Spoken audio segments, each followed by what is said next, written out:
for the Avenue magazine Theobald and I did 10 years ago on Mr. Doctorow's work. Ladies and gentlemen, in Italy last week somebody was kind enough to steal all Mr. Doctorow's book from my car, plus my notes for this evening. So we all know that thieves, I think, are not in the first place looking for books in general. So I'm afraid these beautiful books will end up in some alley in Milano. But who knows, I like to imagine that perhaps this one poor student hungry for American literature passed through that alley and found Mr. Doctorow's books and is happily reading them now in his poor little room in an attic.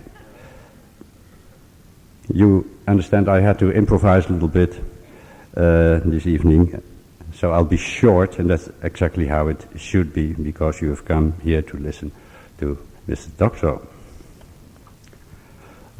Ladies and gentlemen, years ago in Holland we had a discussion in literary circles about the character in that period of Dutch literature. A professor of modern literature at Leiden University had stated in an article that Dutch modern literature showed what he called a lack of street noise. He meant to say that literature in Holland showed a tendency to reflect more on itself, on the language on the page, on questions of form, and on philosophical issues than on the outside world, on the lives of people out there in the streets, in the big cities, on political or moral issues. And mostly I think he meant that our literature had given up storytelling. Those who took part at that time in that small discussion, mostly literary discussions in Holland tend to be rather short-lived and small, often referred to modern American literature as a model of a different kind of writing. Writers like Saul Bellow or John Updike, Joseph Heller and others, they argued, had written books in which form certainly was an important element, but in which there always was a consciousness of writing in a certain social, political, moral context. And the name that was often mentioned in that discussion was that of E.L. Doctorow. For a number of readers in Holland, his books were examples of a writer's concern with both these elements. A concern with form. More than any other writer I know, Doctorow has experimented with forms of storytelling, in the sense that the theme, the material, seem to decide what form his stories take. And a concern with our image of the world we live in. In many of his books, from Ragtime and the Book of Daniel on, he, I think, rewrote American history by confronting the accepted facts of official history with a personal truth, a new myth of American reality, in which the so-called facts have no more value than the imagination.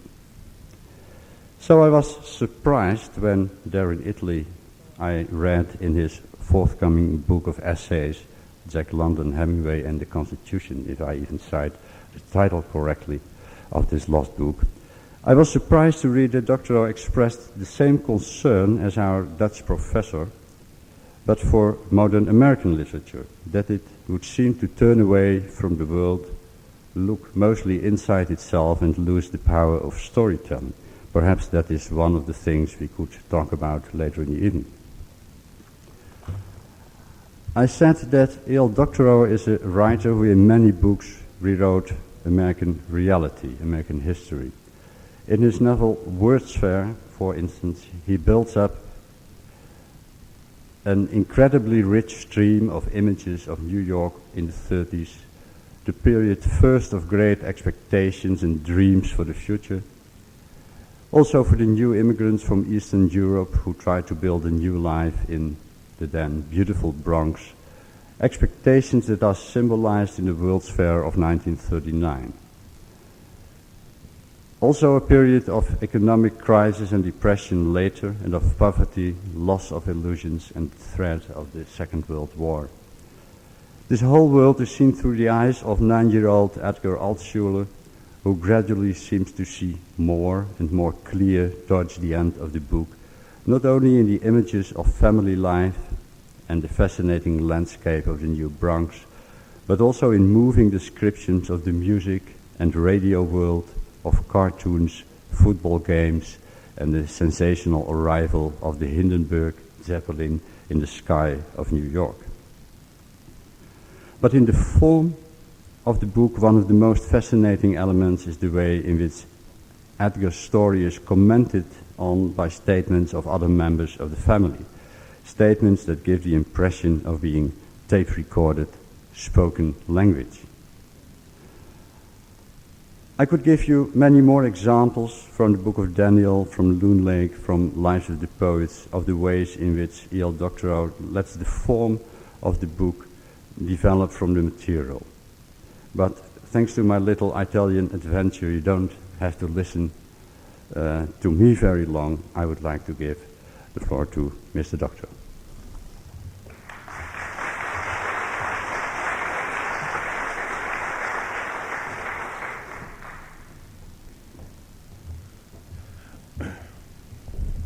Thank you for that gracious introduction. Good evening, everyone. You know what happens, these things are arranged very far in advance, and someone says to you, what are you going to talk about? And wherever I'm going and whatever I'm going to end up doing, I always give them the same title, How Writers Write. I think I do this because I know there's tremendous curiosity about how people get into this strange profession. So I thought I would, in fact, talk for a few minutes about that. And then, if you'll forgive the autobiographical element, and then read a bit from a book I've just finished, a novel that's going to be published in the spring. So how writers write? I think first of all you need the identity, which is something more than just the wish to write. It's the conviction that you're a writer. That's the first thing you need. And I thought of myself as a writer for many years before I ever wrote a thing. It's a very effective way to begin. In fact, I think I started to think of myself as a writer when I was in the third grade. I was about 9 years old, I suppose, and I had such conviction of myself as a writer that I felt no obligation actually to write in order to confirm the illusion. And of course I was reading constantly, and that's the second thing you need. You need to have access to living with books. Perhaps you're fortunate in the fact that your parents bring books into the home, but particularly fortunate in that there's a public library nearby. And I was blessed in both those senses of things, and I read everything. I read everything I could get my hands on. In my father's and mother's library, and my grandfather's library, and the public library. And I can still see that public library, which was on Washington Avenue in the Bronx. And I used to have to walk over the hills of the Bronx to get there. And I remember the experience of walking through the stacks in that neighborhood library and seeing these shelves filled with books covered with utilitarian library bindings. In those days they didn't know how to keep the book jackets preserved, and they disdained paperbacks. So you had all these books in these solid heavy cardboard bindings, and many of them, the books had been read so often that the pages had been worn smooth. It was like turning pieces of cloth. going from one page to another. So there was a kind of erotic element to books that I think the writer, self-convinced writer, perceives. But in addition to the reading, I think the writer or the potential writer would be very lucky, as I was, to imagine himself in some sort of connection with the writer who is writing the book he was reading. So, and I had that. I always identified it as a kind of older brother or sister, the author of the story in my hands. That's to say, I could suffer the experience of what I was reading and identify with the characters, while at the same time appreciating the act of composition that was unfolding before me. And this appreciation could exist at the lowest level of my awareness, but it's an indisputably additional thing that happens to a young writer when he or she reads, which may not happen in the minds of other people, a feeling of bonding with the author, or even more confusingly than that, that the author and you are writing the book together. In fact, I do have an older brother to whom I've always looked up. He was many years older than I, and he fought in World War II, and when he came back from the war, he went to college, and one of the courses he took was a writing course. And I remember one whole winter watching him write a novel on a portable typewriter in the kitchen, on the kitchen table of our home. That's what all the veterans seemed to be doing those days. They were writing novels about adjusting to peacetime life. And but I saw this incredible thing that our own family war hero was doing, a responsible adult. And that was a very important moment for me. I was perhaps 13 or 14. And so that idle, kind of dreamy sense I had of writing was suddenly snapped into the realm of possibility. And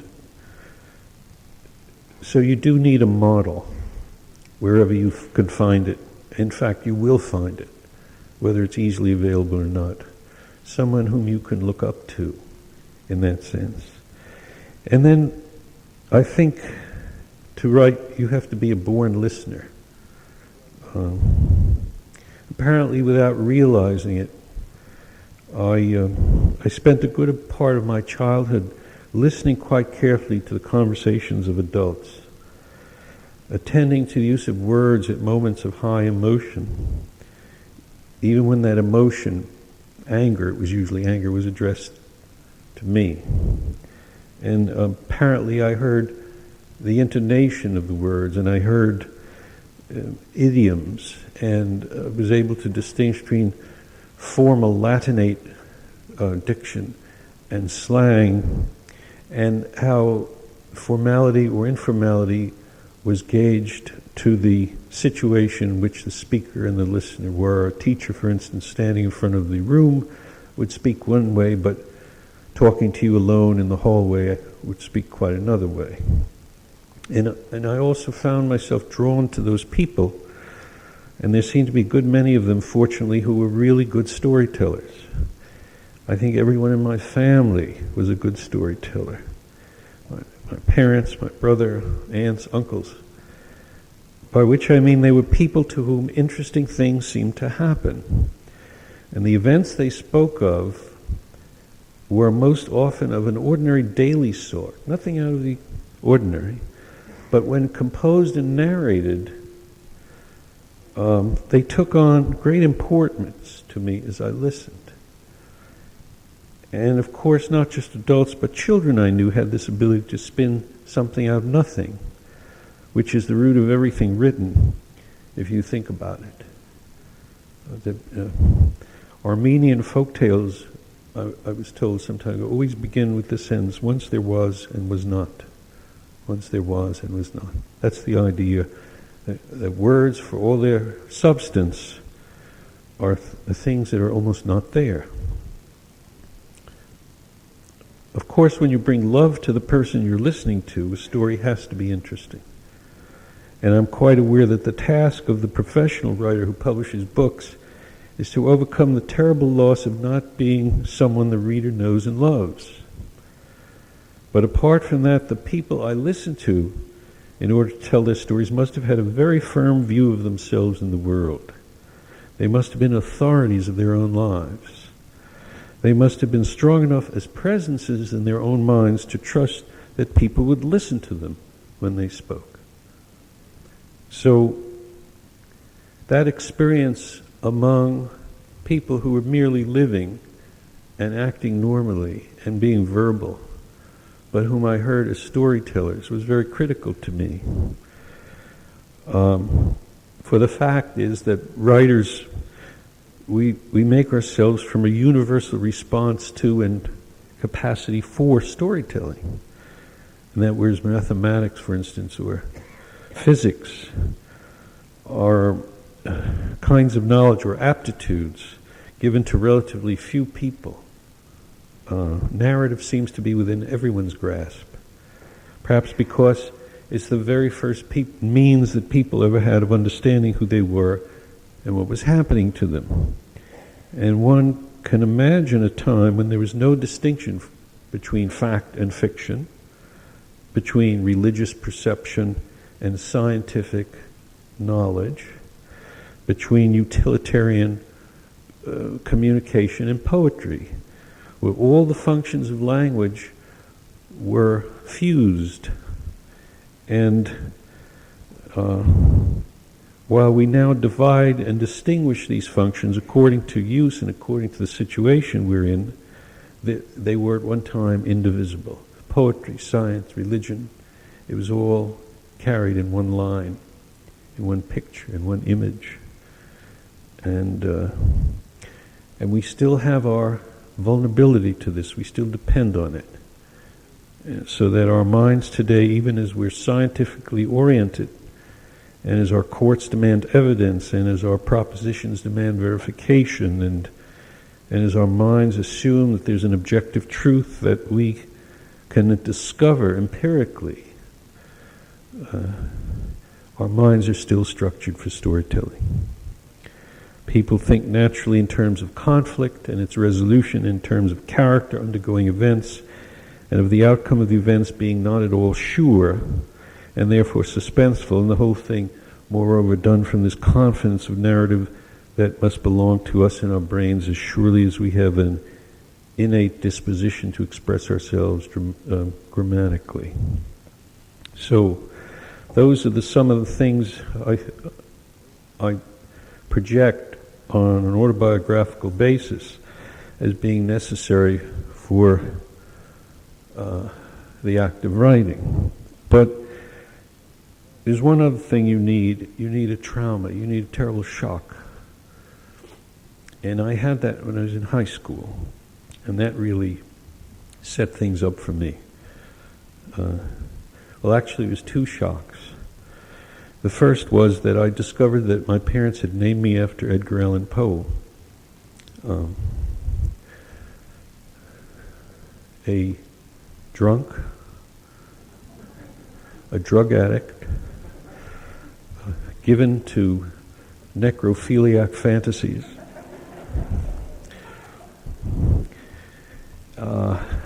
So that really set me up beautifully.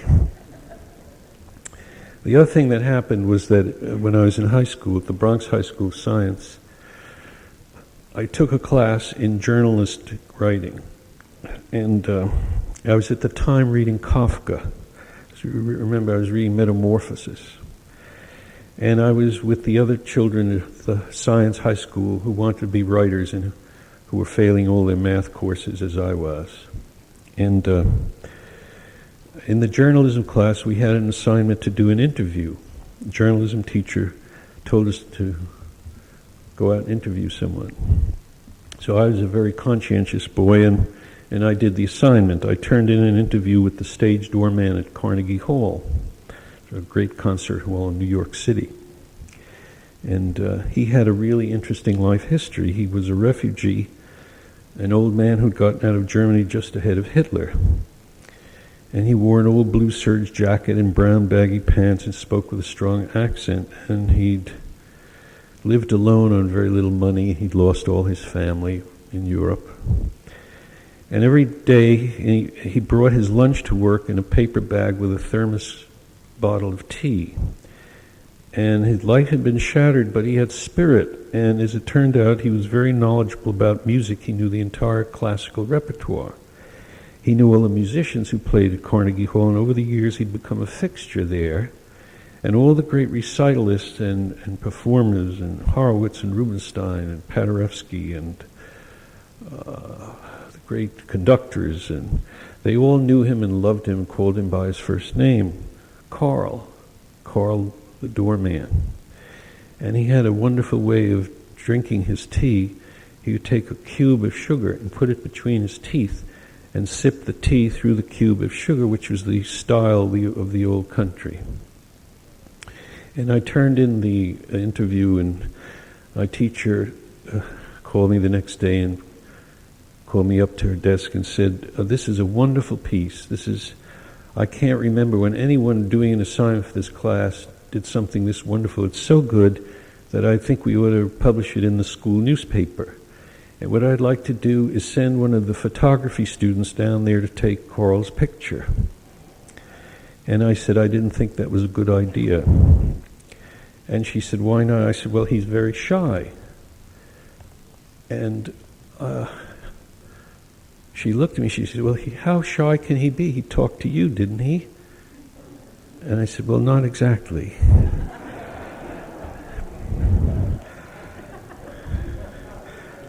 I said, "There is no Carl the doorman, I made him up."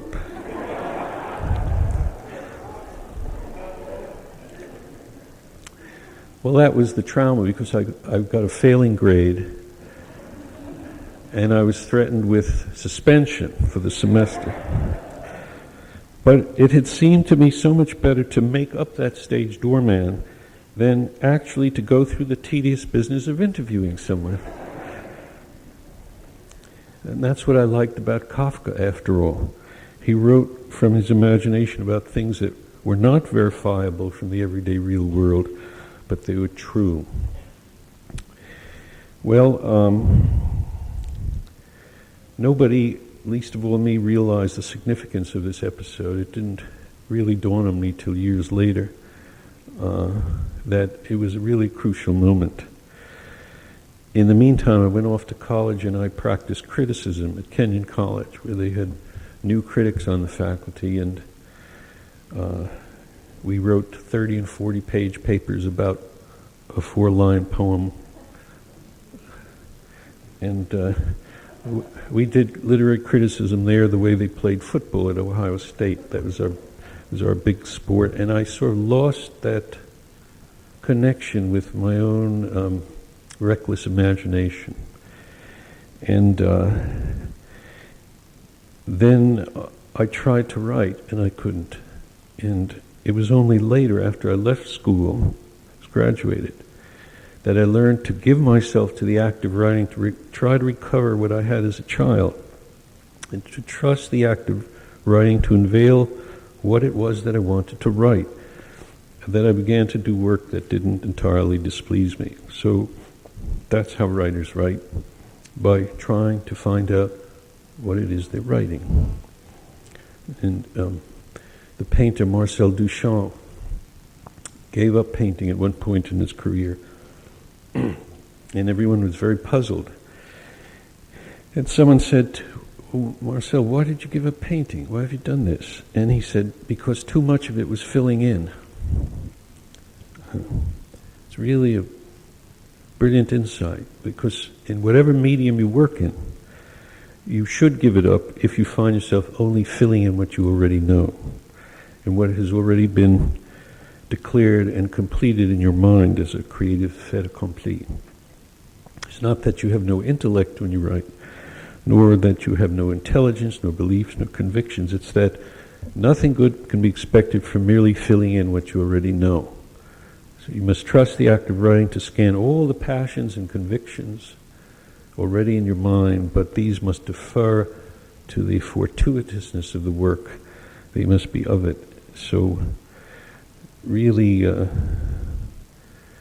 trusting the act of writing, giving into it is very, very difficult. I have to confess that. I don't want to give you the impression that this is easy stuff.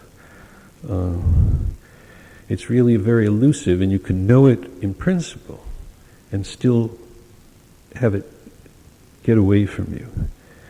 And this fluid force, an intuitive thing, and surge that you feel and you have to nurture within yourself is of course so difficult to maintain that there's a word for it. Writers from the beginning have acknowledged this by speaking of this thing I'm trying to describe as the muse. That's what I'm trying to describe, the muse. The muse is your own irresponsibility. And the characteristic state of the writer is a profligate openness to language, to words, and the music of language. And what in a lover is fickle and mercurial and untrustworthy is in the writer his morality, or her morality, following the muse wherever it goes. And that's the big, dirty secret of all of us who write fiction, that our seriousness is contingent upon whatever voice we can find to write in. I hope I'm not giving away too much here this evening. But now, enough of theory.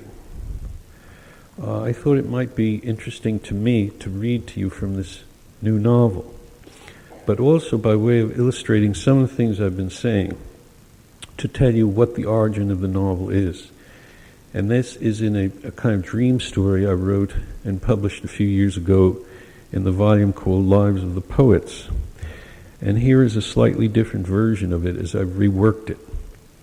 And I'll read that to you because it is the seed, it is the source of what has turned into a novel. And here are the couple of pages of this story. I stand on the embankment of a reservoir, a vast squared body of water crated in a high plain overlooking the city. The earthen embankment angles up from the ground, suggesting the engineering of an ancient civilization, Egyptian perhaps. The light is bad, but it is not nighttime. It is storm light. The water is sea-like. I hear the violent chop, the insistent slap of the waves against the embankment. I am watching him. I have followed him here. He stands out away in the darkening day. He's gazing at something on the water, my black-bearded captain, for I think of him as that, as a man of the sea, the master of a vessel. He holds his hat brim. The corner of his long coat takes the wind and presses it against his leg. He knows I'm watching him. He acts on the presumption of partnership, as if he's on watch for our mutual benefit. What directs his attention is a model boat under sail, rising and falling on heavy swells, disappearing and then reappearing at an alarming heel, water pouring off her deck. She rises on a crest, dives and rises again. I'm lulled by the rhythm of her shuddering rises and swift pointed descents. Then it happens that I wait for her to reappear and she does not. She's gone, and I am as struck in the chest with the catastrophe as if I'm standing on a cliff and have watched the sea take a sailing vessel. And now I'm running after him across a wide moat of hardened earth that leads to the waterworks. And inside I feel the chill of entombed air, and I hear the hissing and roaring of water in its fall. The walls are stone. There's no light. I follow the sound of his footsteps. I reach a flight of iron stairs rising circularly about a giant gear shaft. Around I go, rising to a dim light. I find myself on a catwalk suspended over an inner pool of churning water. The light drifts down from a translucent glass roof, and I am standing next to him. He's bent over the railing with a rapt expression of the most awful intensity. Below, in the yellowing rush of spume currents and water plunging into its mechanical harness, A small human body is pressed against the machinery of one of the sluice gates, its clothing caught as in some hinge. And the child, for it is a miniature, like the ship in the reservoir, slams about, first one way and then the next, as if in mute protest, trembling and shaking and animating by its revulsion the death that had already overtaken it. I find myself shouting. Then I see three men poised on a lower ledge as if they've separated from the stone or made themselves from it. They are aware of the situation. They heave on a line strung from a pulley fixed in the far wall, and by this means advance a tow line attached to the wall below my catwalk where I cannot see. But then into view comes another of the water workers, suspended from a sling by the ankles, his hands outstretched as he waits to be aligned so that he can free the flow of the obstruction. And then he has him, raised from the water by his shirt, an urchin anywhere from 4 to 8, I would say, drowned blue, and then by the ankles and shoes, and so suspended both, they swing back across the pouring currents rhythmically like performing aerialists till they are out of sight below me. Then I'm outside before the entrance doors to the waterworks. I watch my man load the wrapped corpse into a white city stage, leap onto the driver's perch, and lay out over the team of horses a great rolling snap of reins. He glances back at me over his shoulder as the carriage races off, the bright black wheel spokes brought to a blur. He smiles at me as at a complicitor. Above him the sky is a tumultuous rush of billowing black clouds shot through with rays of pink and gold. Now, that was more or less the original story. And it turned out that I didn't know what it meant. I knew it meant something. It was very strong in my mind. I don't know where it came from. And I started to think about it. And in thinking about it, I made certain discoveries. It seemed to me that the waterworks, by the very nature of that engineering building, it was out of the 19th century. So I knew that much.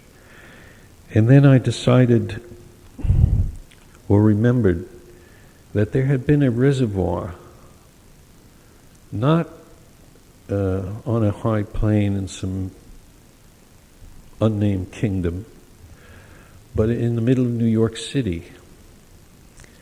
A reservoir in the 19th century called the Croton Holding Reservoir, which was situated where the New York Public Library is today, between 40th and 42nd Street and 5th Avenue, along fronting on 5th Avenue. And it was a great engineering marvel that probably saved New York from burning down completely, because before then there were fires constantly. So, as usual, as I do so often, I found myself thinking about my city. Picture of me leaning against that tree. That's really not from the Bronx. That was taken in Union Square Park on 14th Street. And what's out of sight of the camera's view is a little sign that said, warning everyone who was in the park that the exterminators had been there to treat the park for the pestilence of rats.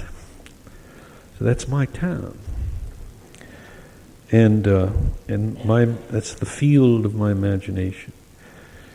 So here's the next version of this event.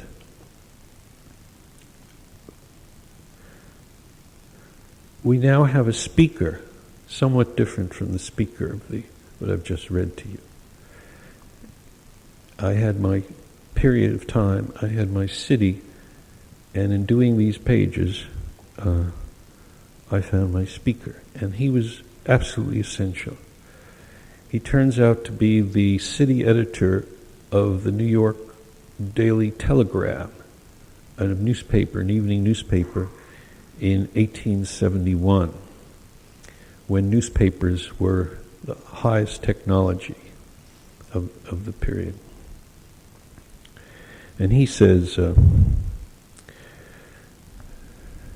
there There are places that darken our minds as if misgiving is built into the stones.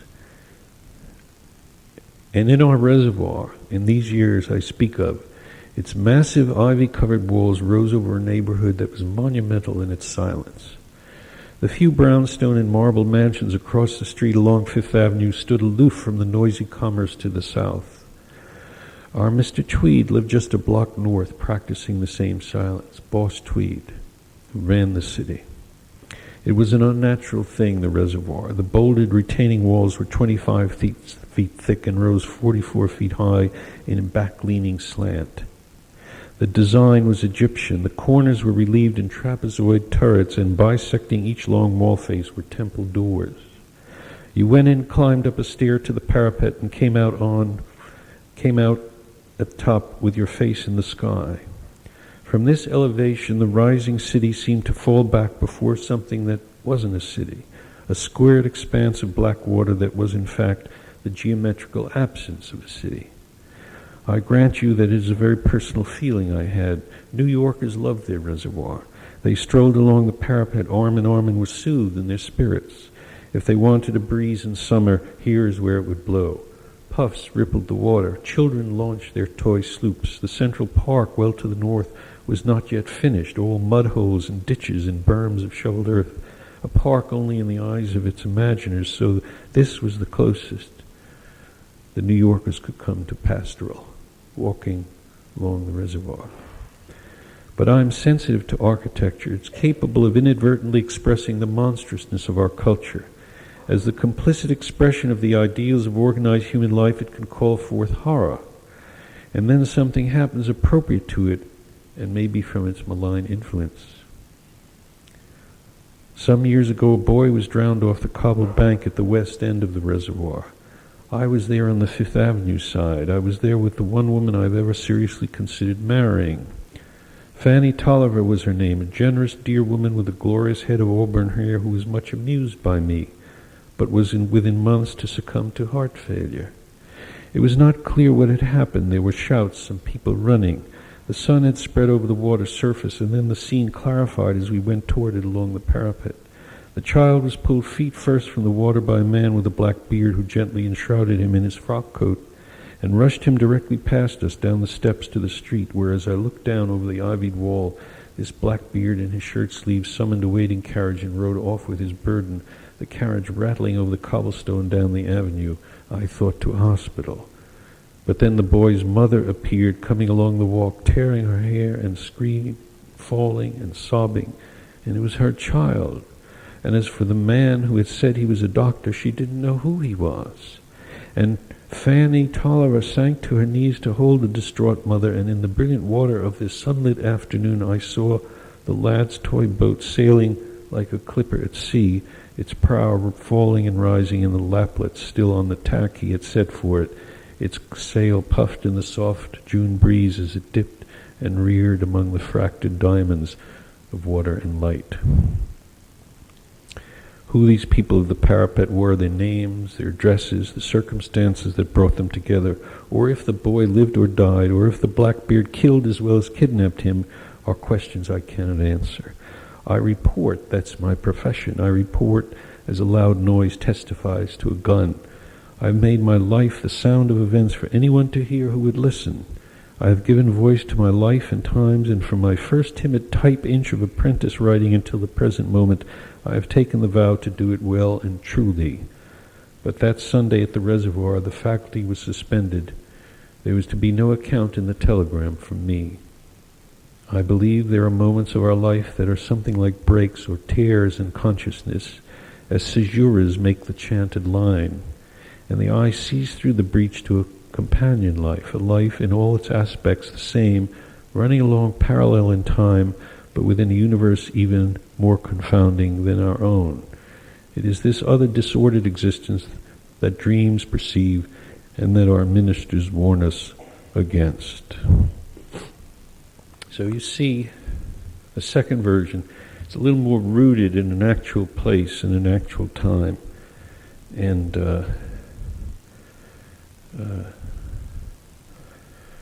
having given you various views of the reservoir in New York City, and elsewhere, I thought I would conclude the reading by reading the opening chapter of the novel. And then a couple of additional pages that just sort of bring it to kind of closure. Just to show you how perverse I am, there won't be any reservoir in this material. But it is a key and important image in the book. So finally then I began to write the book, and this is the first chapter. People wouldn't take what Martin Pemberton said as literal truth. He was much too melodramatic or too tormented to speak plainly. Women were attracted to him for this. They imagined him as something of a poet, though he was, if anything, a critic of everything. So when he went around muttering that his father was still alive, those of us who heard him and remembered his father would feel he was speaking of the persistence of evil in general. He was a moody young fellow, Martin, and you understood his own mind was more company to him than people were. He cowed you with the intensity of his awareness, living at some level so beyond you that you felt your own self fading in his presence. You felt your hollowness or fraudulence as a person. In that sense, his father Augustus was the model for us all. Most freelancers are nervous, craven creatures. It is such a tenuous living after all, but Martin was prideful.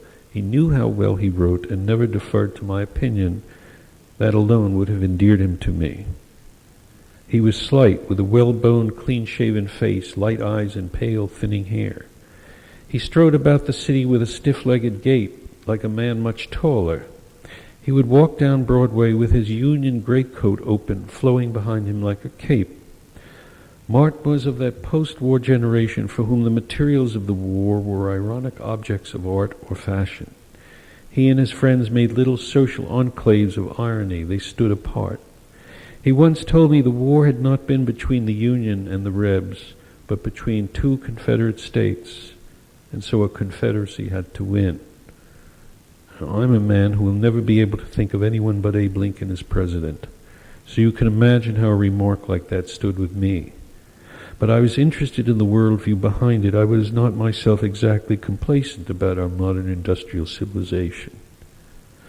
Martin had a friend, a painter, Harry Wheelwright, whom he caroused with, and Harry, when he wasn't importuning dowagers for portrait commissions, painted veterans he'd pick up off the street and pose according to what they lacked, an arm, a leg, feet.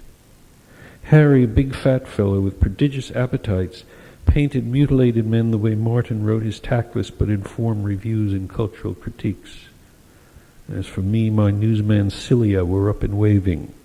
The soul of the city was always my subject, and it was a roiling soul, twisting and turning over on itself, forming and reforming, gathering into itself and opening out again like blown cloud. These young men were wary, without illusions, revolutionaries of a sort, though perhaps too vulnerable ever to accomplish anything. Martin's grey eyes had a perpetually wounded expression, which seemed at the same time hopeful that the world could in the very next moment fulfill his expectations of it. He was the antithesis of his late father, a blunt realist with no expectations of the world whatsoever. There is no question that the old man, Augustus Pemberton, had done enough to shame and mortify his line for generations to come. Augustus was a merchant of shoddy. He'd made a fortune in the war, supplying the army of the North with boots that fell apart, blankets that dissolved in rain, tents that tore at the grommets, and uniform cloth that bled dye. But that wasn't the worst of it. He'd also run slavers. He'd had to have had Boss Tweed's port wardens in his pocket to do that. A slaver's below decks were carpentered to hold human beings so that they couldn't stand upright. More were packed in that way, you see. Nobody could go on board a slaver and not know what she was.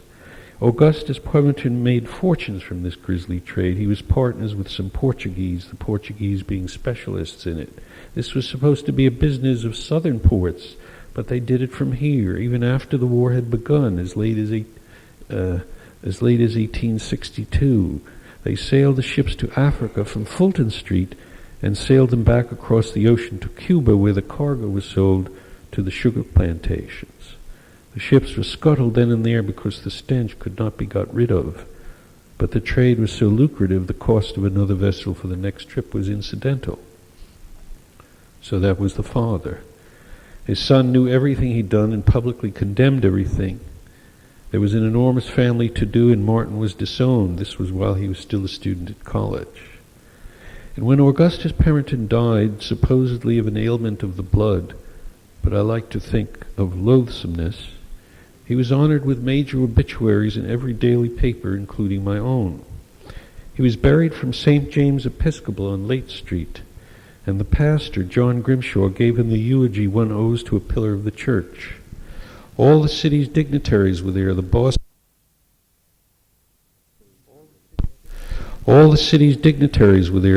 himself, Tweed, Connolly, the comptroller, the mayor, several judges, dozens of Wall Street thieves. Oh, my Manhattan. The great stone steelies of the bridge to Brooklyn were rising on both shores of the river. Lighters, packets, and freighters sailed into port every hour of the day. The wharves groaned under the crates and barrel of the world's produce. I could stand on any corner and believe I was hearing the telegraphy singing.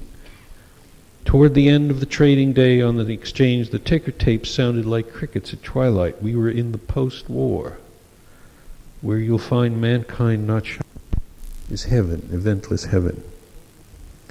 I don't make any claims for myself as a seer of the future, but I remember what I sensed after the president died. You'll have to bear with me. I'm an old man, and I'll tell my story as I must. They marched his catafalque up Broadway to the railroad depot, and for weeks afterward, remnants and tatters of the funeral muslin flapped from the windows along the parade route. Black dye stained the building fronts and blotted the awnings of the shops and restaurants. The city was unnaturally still. We weren't ourselves. The veterans who stood in front of Stewart's department store saw coins rain into their tin cups. But I knew my city, and I waited for what had to come. After all, there were no soft voices. All speech was shouted. Words flew like shot from our double-cylinder printing presses. I covered the riots when the price of flour went from $7 to $20 a barrel. I followed the armed bands of killers who skirmished with troops in the streets and torched the colored orphan asylum after conscription was ordered. I've seen gang riots and police riots and was there on 8th Avenue when the Hibernians attacked the Orange Men on parade.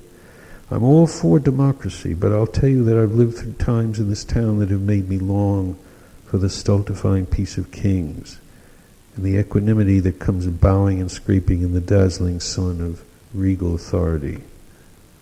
So I knew some regnant purpose was enshrouded in Mr. Lincoln's death, but what was it? Some soulless social resolve had to work itself out of his grave and rise again. But I didn't anticipate it would come through my young freelance with his union greatcoat lying on his shoulders heavy as sod, who stood in my office one rainy wet afternoon and waited while I read his copy. He was a mess, trouser legs muddied and torn, the gaunt face all scraped and bruised. The ink on his copy had run, and the pages were blotted with mud, and a palm print of something that looked like blood lay across the top page. But it was another furious review, brilliantly written and too good for readers of the Telegram. I said, "Some poor devil took a year of his life to write this book." "And I gave up a day of my life to read it," said Martin. "We should say that in a sidebar. The intelligentsia of this great city will be grateful to you for saving it from another Pierce Graham Smith novel." "There is no intelligentsia in the city," said Martin Pemberton. "There are only ministers and artistes and newspaper publishers." He came behind my desk to stare out the window. My office looked out over Printing House Square. The rain streamed down the panes so that everything out there, the schools of black umbrellas, the wavering horse cars, the plodding stages, seemed to be moving underwater. "If you want a favorable notice, why don't you give me something decent to read?" Martin said. "Give me something for the lead essay. I'll show my appreciation." Well, I doubted that. In one respect, he was like all my freelances. The magnificence of his opinion stood in inverse ratio to the state of his wardrobe. I looked him up and down. "What did you run into, Pemberton? A train by the looks of it, or shouldn't I ask?" This was met with silence, and then Martin, in his reedy voice, said, "He's alive." "Who is alive?" My father, Augustus Pemberton. He's still alive. I plucked the scene from the stream of critical moments that made up the newspaper day. A second later, a cashier's voucher in his hand, Pemberton was gone, his copy was going up the dumbwaiter to the compositor's room, and I was looking to lock up the issue. I interpreted what he had said as metaphor, a poetic way of characterizing the wretched city that neither of us loved, but neither of us could leave. This would have been sometime in April of 1871. I saw him only once after that, and then he was gone. Before he disappeared, he told at least 2 other people that his father was still alive, his fiancée Emily Tisdale and the same minister John Grimshaw who'd eulogized the old man. Miss Tisdale was so accustomed to his dramatics that she added this startling example to her accumulated fears for him. Apparently they were having a difficult time, and their engagement, if that's what it was very much in question. Reverend Grimshaw took it a step further and thought that Martin's mind was at risk. I thought, by contrast, that Augustus Pemberton had been nothing if not a representative man. Try to imagine what life was like in our city at that time. The Augustus Pembertons among us were everywhere sustained by the culture. We're in the realm of public life now, the cheapest, commonest realm, the realm of newsprint, my realm. I ask you to recall that the Tweed ring was running things. Everyone doing business with the city, every contractor, carpenter, chimney sweep, every supplier, every manufacturer paid from 15 to 50% of the cost of his service back to the ring. Everyone who wanted a job, from the school janitor to the police commissioner, had to pay a fee up front and forever kick back a percentage of his salary to the ring. Bill Tweed was the messiah of the ward politicians, the fulfillment of everything about democracy they believed in. He ran the city as no one had before him. The immigrants to whom he gave work stuffed the ballot boxes. He had his own judges in the state courts, his own mayor in City Hall, and his own governor up in Albany. He had a lawyer in as city chamberlain to watch over the judges, and he had Slippery Dick Connolly to handle the books as controller, and this was the ring. Beyond that, maybe 10,000 people depended on Tweed's largesse. I know what people of this generation think. You have your motor cars and your telephones and your Victrolas. You look back on Bill Tweed with affection as a wonderful fraud, one of the grand crooks of the old days. But what Tweed accomplished was murderous in the very modern sense of the term, manifestly murderous. Can you understand his enormous power and the fear he inspired? Can you imagine what it is like to live in a city of thieves, raucous in its dissembling, a city falling into ruin, a society in name only? What could Martin Pemberton have thought as a boy, learning bit by bit the origins of his father's wealth, except that he had been sired from the urban grid? When he went around saying his father Augustus was still alive, he meant it. He meant he had seen him riding in a city stage at Broadway. In misunderstanding him, I found the greater truth, though I would not realize it until everything was over and done. It was one of those intuitive moments of revelation that suspend themselves in our minds until we come round to them by the ordinary means of knowing. This is all by way of digression, I suppose, but it's important for you to know who's telling the story. This is a New York City story told by one of her loyal citizens. I spent my life in the newspaper business that makes the collective story of all of us. You may think you're living in modern times, here and now, but that is the necessary illusion of every age. We did not conduct ourselves as if we were preparatory to your time. I assure you, New York after the war was more creative, more deadly, more of a genius society than it is now. Our rotary presses put 15 or 20,000 newspapers on the street for a penny or two. Enormous steam engines powered the mills and factories. Gas lamps lit the streets at night. We were 3/4 of a century into the Industrial Revolution. As people, we practiced excess in everything: pleasure, gaudy display, endless toil, and death. Vagrant children slept in the alleys. A conspicuously self-satisfied class of new wealth and weak intellect was all a glitter in a setting of mass misery. Rag picking was a profession. Out on the edges of town along the North River or in Washington Heights or in the East River Islands behind stone walls and high hedges, were our institutions of charity, our orphanages and insane asylums, poorhouses and schools for the deaf and dumb, and mission homes for the Magdalens. They made a sort of Ringstrasse for our venerable civilization. The War of Secession made us rich, and when it was over there was nothing to stop progress. No classical ruins of ideas, no superstitions to retard civil republican order. Not that much had to be destroyed or overturned, as in the European cultures of Roman towns and medieval guilds. A few Dutch farms were razed, villages melded into towns, towns burned into precincts, and all at once block and tackle were raising the marble and granite mansions of Fifth Avenue, and burly cops were wading through the stopped traffic on Broadway, slapping horses on the rumps, disengaging carriage wheels, and cursing the heedless entanglement of horse cars, stages, drays, and two-in-hands by which we transported ourselves through the business day. For years our tallest buildings were the fire towers. We had fires all the time. We burned as a matter of habit. The fire wardens telegraphed their sightings, and the volunteers came at a gallop. When the sun was out, everything was blue. The light of our days was a blue suspension. At night, the flaming stacks of the foundries along the river cast torchlight like seed over the old wharves and packing sheds. Cinderous locomotives rode right down the streets. Coal stoked the steamships and the ferries. The cook stoves in our homes burned coal, and on a winter morning without wind, black plumes rose from the chimneys and the shimmering forms of citizens of a necropolis. Naturally, it was the old city that tended to go up, the old saloons, the hovels, the stables, beer gardens, and halls of oratory, the old life, the past. So it was a pungent air we breathed. We rose in the morning, threw open these shutters, inhaled our draught of the sulphur stuff, and our blood was roused to a churning ambition.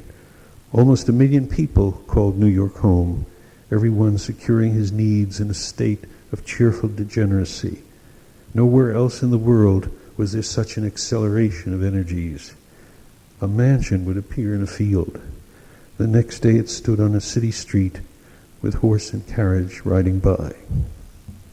I guess I'll stop there. Thank you. Thank you.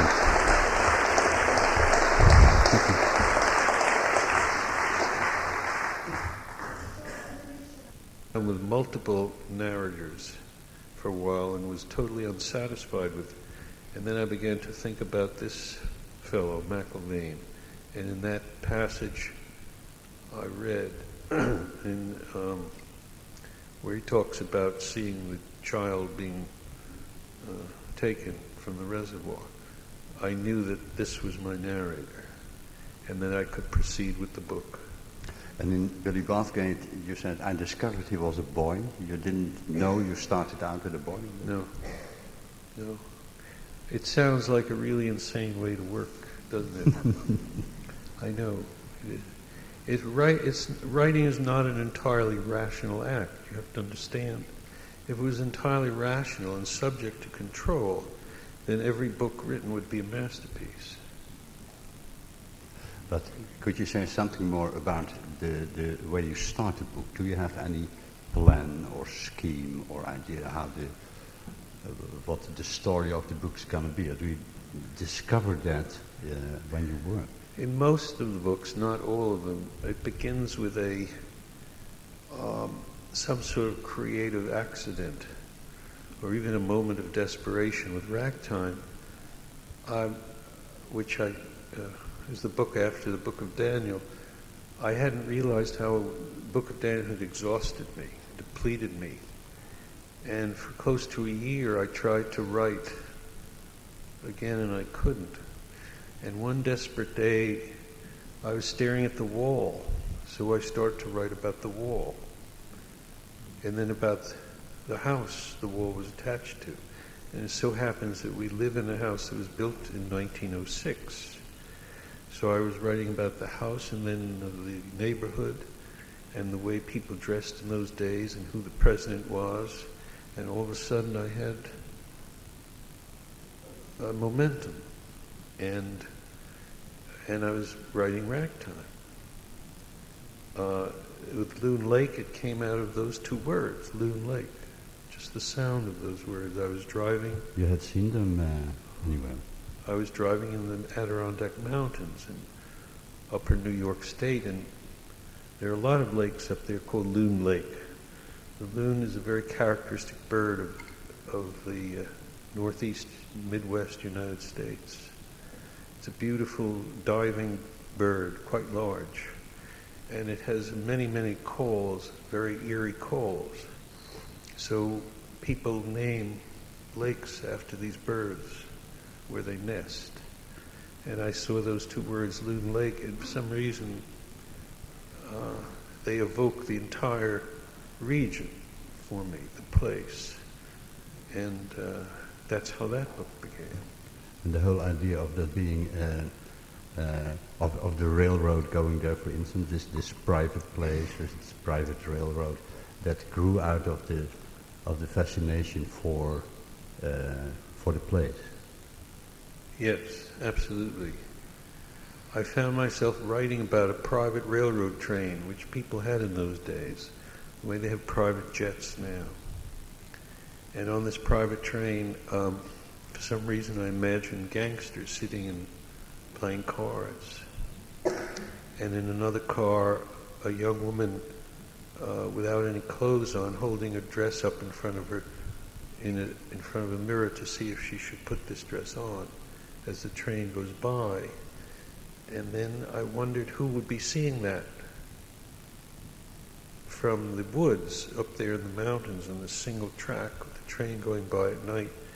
And I realized it was the Depression, and there would be a hobo out there who would see this image of great wealth and luxury going by. And the train would disappear down the track, and he would follow it.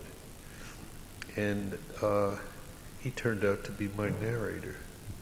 And he was up and running, and so was I. Yeah.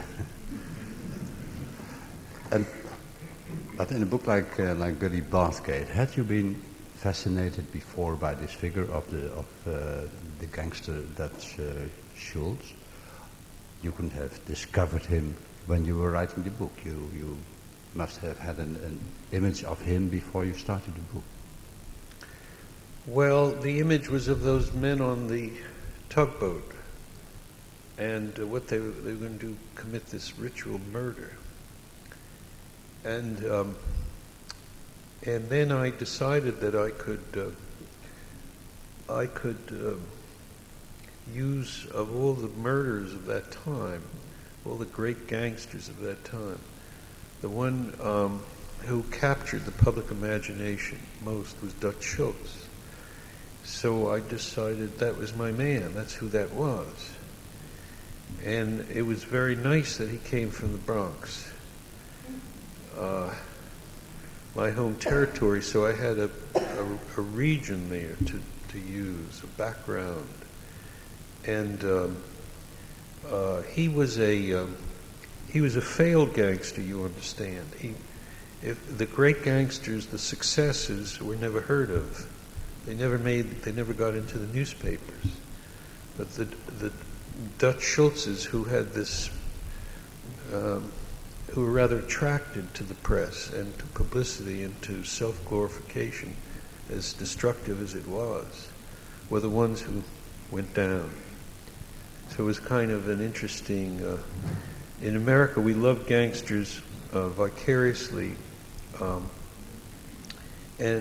must see them die eventually, be destroyed, so that we don't feel too guilty for enjoying their lives.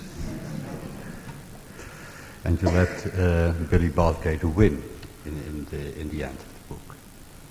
He is the winner in the game. More or less. Yeah. Although that's ambiguous as well. Yeah. If you use all these kinds of elements in your book, historical fact between brackets and imagination, and perhaps in a number of books autobiographical elements, do you, when you write, distinguish between those facts, or are they all material for you?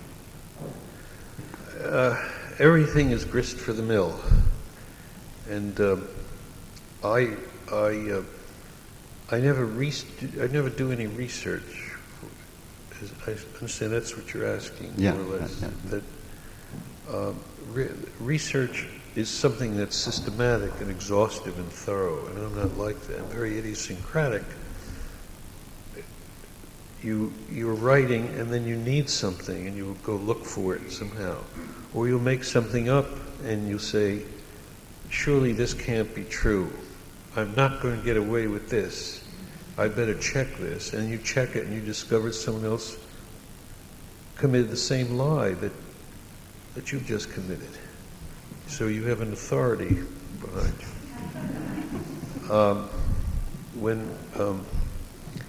When you're writing well, you magnetize, you pull out of the air just what it is you need at any given moment. I don't know how that works, but it's, for instance, in Ragtime, I had Tata and the little girl take streetcars from New York up to Massachusetts. There was a system of interurban streetcars in those days, much better transportation than we have now. But I wondered if that was possible. You know, take a streetcar to the end of the line and then get off, take the next streetcar, put your nickel in the machine and ride to the end of that line. And I didn't quite know what I was going to do about justifying this. And this is a true story. I was in the New York Public Library on the site of the old Croton Reservoir on 42nd Street. And walking through some stacks, and I saw a book with an orange cover. That's all I saw. And I pulled it out of the shelf, and it was a corporate history of streetcar companies in America with maps and routes and all sorts of details. And I found out, yes, indeed, you could make the trip from New York. In fact, it was possible to go from New York to Chicago by streetcar in those days, which is a distance from 1,800 miles. So that was a great day for me, but why was I walking in the library and past that book? And why, walking past it, did I pick it out of the bookshelf? I don't know, except that when you're working well, everything you need comes to hand somehow. And decides the direction the book can take. That's right, or the streetcar. Perhaps a strange question, if you work that way. How do you know the book is finished? When you follow the course the book takes, how do you know it's ready? You begin to realize you're coming to the end, and it may even occur to you what the ending is going to be. Not too far in advance, but quite close. You suddenly say, I'm almost there. And that's a very, very happy moment.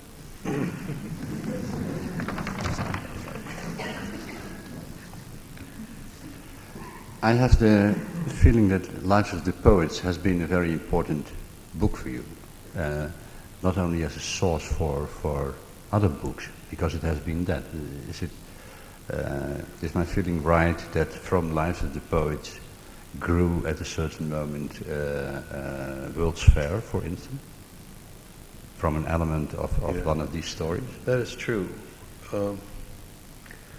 And just as the water, I don't think did I mention the title of this novel I've been reading from? You did. It's called The Waterworks. And just as the original story in Lives of the Poets is called.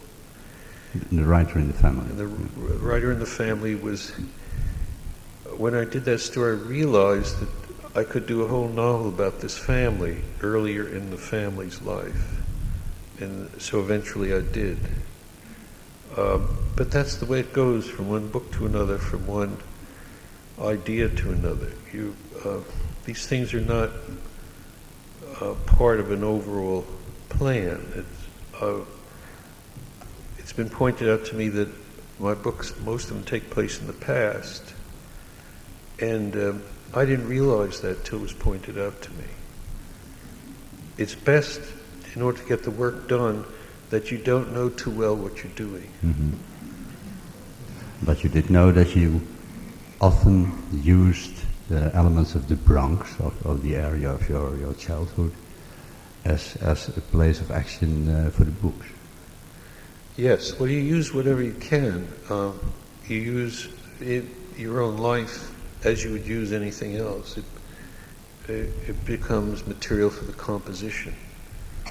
And the Bronx figures in a couple of these books, 2 or 3 of them. In the book of Daniel, Daniel flies out to California to try to get an answer to this question which is tormenting him, to talk to the man who, in effect, whose testimony got his parents electrocuted. And he visits the man at Disneyland. He meets him at Disneyland. And the only reason he goes to California and meets him in Disneyland is because I was living in California and I had gone to Disneyland. That's what you knew. That's the only reason, What happened was I was teaching out there, and my son, who was then very tiny, wanted to go to Disneyland, and I said, "Oh my God, I'm going to have to do this." And a friend of mine, a colleague at the University of California at Irvine, said, quoting Henry James, "Be the person on whom nothing is lost." So I did go to Disneyland, and it was not lost on me. I think we have time for one question about your forthcoming book of essays, the book I lost. I thought it a fascinating book. You say in the introduction that this is the kind of thing you have written because you have been asked for it. It's kind of adapted writing, you would say. But how do you, what position has this type of essay writing about American politics, about 2 presidents, for instance, about the Constitution, what place does it have in your whole work? Do you see it as writing like fiction writing? No, I'm very uncomfortable writing non-fiction. And with one exception, the pieces in that book were sort of dragged out of me. One of them I wrote on my own initiative, a piece about American popular songs and what they mean and how strange they are. But most of the pieces were devised for occasions, magazines and so on. And I don't enjoy that kind of writing quite as much. I don't feel as free doing that sort of thing. But you feel a necessity to do it. I mean, I, for instance, immensely enjoyed the piece about Ronald Reagan as a critical political essay. You must have enjoyed writing it, I think. Well, I suppose I did. It's nice to discover that your mind is not entirely empty. In fact, really the only time I can really think is when I'm writing. So I suppose in that sense, but I'm much happier putting the mask on and throwing my voice than in speaking in my own voice. Yeah. It's just the way it is. I think we should go to the questions I received from the audience first. There's a little letter from an American student I'd like to read to you. In the light of your statement regarding how your writing experiences at Kenyon College had the effect of poisoning rather than, I think, stimulating your writing talent, how do you feel about Kenyon using your name on T-shirts and in PR campaigns to help promote the college's reputation for having an outstanding English department? Not the deepest of questions, I'm afraid, but one I have longed to ask. Where is that person? I'm very fond of Kenyon and go back there from time to time, and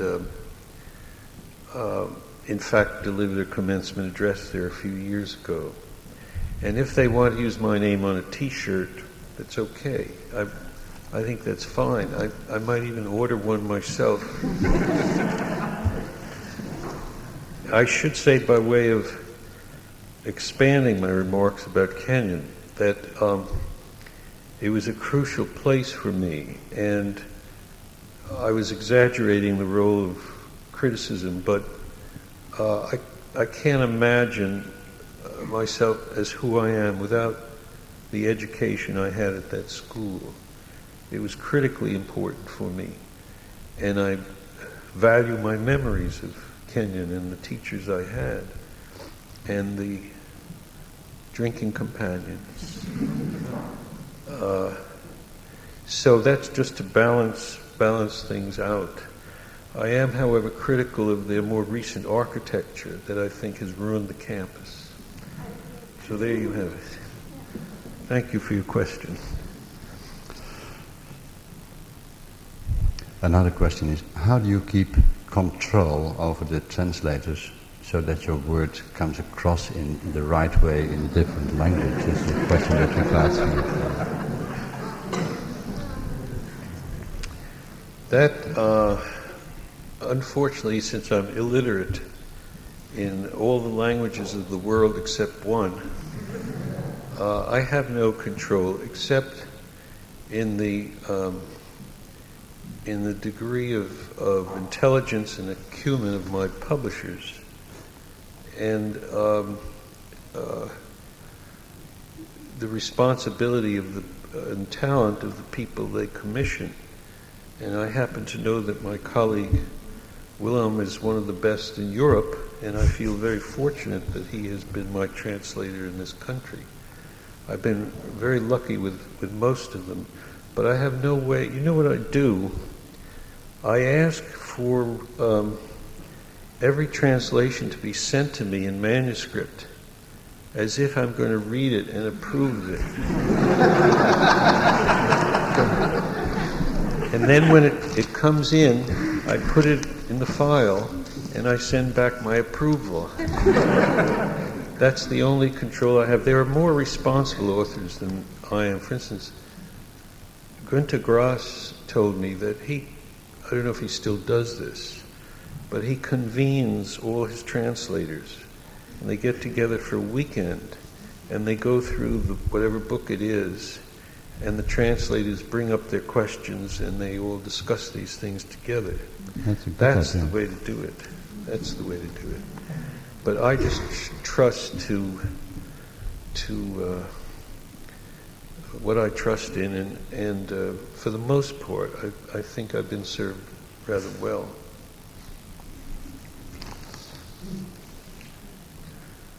Did you write that question, by the way? I did.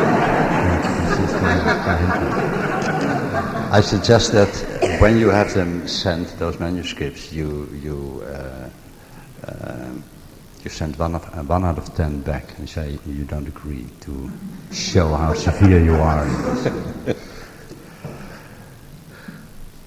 Dear Mr. Doctorow, says the next question, do you write your books from ideas which have gestated long in you, or do they occur more unexpectedly, as seems the case with your latest novel about the reservoir? This is complicated. Perhaps you can read it. Also, how much library or other research do you do before or during the writing? Thank you and continued success. That's very nice. I think I've explained the research part, the idiosyncratic nature of it. Too many writers I've known who get an idea for a book will then research it and research it and research it to death, and they will know so much of the actual facts that they will not be able to write the book. It will be there'd be a tremendous weight on them. They would just not be able to get out from under the weight of that research. The key to any kind of research for novelists is just to know enough, but that's all, just to know enough. And a lot of writers don't understand that. I think I explained the source of this book was in that original story that I wrote out of the blue without really knowing why. In the aftermath of that, as I went along, realizing that it was New York, it was in the 19th century, I began to think about this period and look at photographs of the time. It was a very heavily photographed period, believe it or not. And the way the city looked, and to read the writers of the time, not for research, but just to see what their discourse was. I read a lot of Whitman, the poet, and I learned about the newspaper business as it existed then.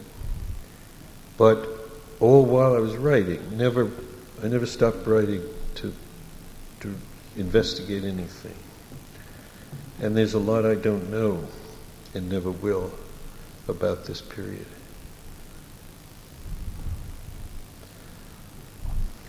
I think I'd like to invite questions from the audience, if there are any. We still have some time for that, I think. And perhaps if you would ask a question, you would use the microphone. How much is that T-shirt, by the way?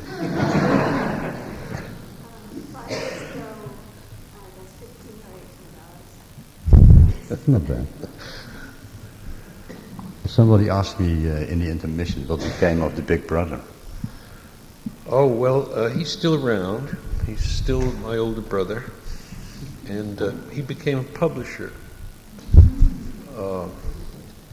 He successfully finished that novel. It is somewhere in his attic, I think. But once he wrote that, he was finished writing. That was what he had to do, and he did it.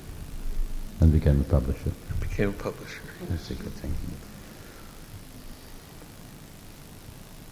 I was curious, do you rewrite very often, or some of that just comes out perfectly formed? The question was, do I rewrite? Yes. Yeah. All the time. As I was reading before, I saw several things that I knew I would change because I heard them. And that's reading aloud is very useful, incidentally, among other things, for rewriting. But this won't be the end of it, because when I see the book in print, in what we call galleys or page proofs, I will continue to make changes, to the despair of my publisher. And I think most writers do, because it looks completely different printed from the way it looks in typescript. Thomas Hardy, the great English novelist, didn't stop there, but kept correcting his books after they were published, writing his changes in the margins, which turns out to be a very wise thing to do, because he achieved such stature that his collected works were published in a new edition, which incorporated all his changes. And wherever he is now, I'm sure he's still working on those.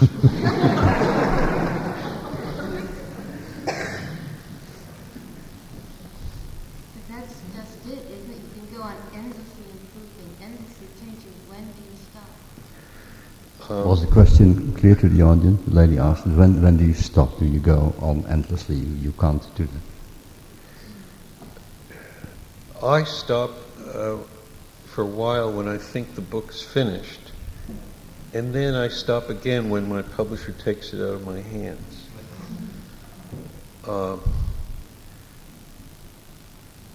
But the kind of changes you make are smaller and smaller as time goes on.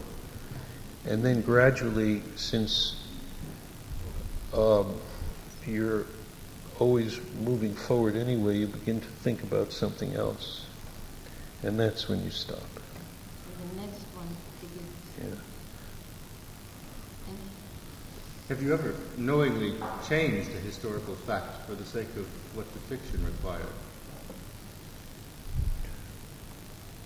That's a wonderful question. Do you mind if I don't answer it?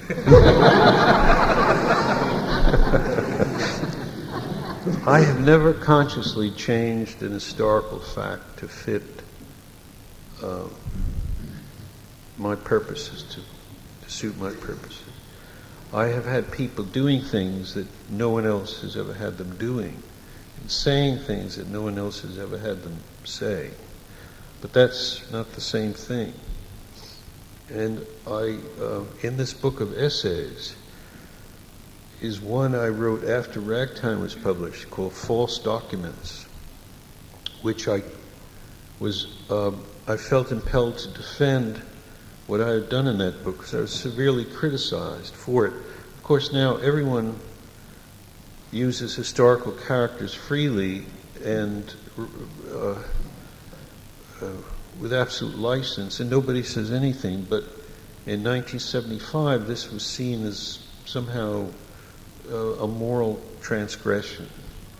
So I wrote a defense of this. It was basically an analysis of the naivete with which some people viewed history. I think it's instructive. For instance, in that piece I was talking about, some historical facts are so monstrous that they seem to stand alone without any mediation. And I use the Holocaust as my example. And lo and behold, here we are 15 years later, and we have this whole thing about Holocaust deniers who are trying to erase the immense documentation of this awful historical fact. So even something that seems to stand alone is subject to the construction of different people with different ideas, which is the point that Nietzsche made. He said there's no fact without there first being meaning. If the Nazis had indeed won World War II, then what we know to be the Holocaust would be some minor little episode of some minor little people who disappeared off the face of the earth. That's all it would be, with no particular attention to the truth of the matter at all. So this was the gist of what I was saying in that piece, and I think it's a fairly valid thing to. In fact, what I was doing in that book was showing how elusive and how malleable, how reality is available to any construction that anyone wants to place on it. It's amenable. You can do anything you want with reality. It accepts anything you do. So that, I remember I was particularly criticized by some people distantly related to J.P. Morgan, the financier, for what I had represented him as saying and doing, but he had turned himself into fiction. And I told that person to read, if they really wanted to read a fiction based on Morgan's life, they should read his authorized biography, which is far more fictive than anything I ever did. But I've never changed any facts knowingly. Will you ever write a novel which is set in the 90s or the 80s? Are you bored by now? I'll probably do that in the year 2030. One of the things that's useful about the past is that, in effect, it's a system of images that you have to hand that have been given to you by the culture, and you can work with those. And the truth of the matter is, I don't think I deal with history. I deal with myth, as Willem more or less indicated. And that's something else entirely. I have done more in the present than people generally give me credit for. The Book of Daniel goes into the 60s when I wrote it. The novella in Lives of the Poets is quite contemporary. I'm not averse to working in the present. And when I figure out what exactly is going on now, maybe that will be in the next novel. But I'm generally very slow-witted about these things, and I seem to be going backwards rather than catching up. We do one more question, I think. Could you please repeat the question? Aging, if at all, affected your writing? How has aging, if at all, affected your writing? Aging, getting older. Aging.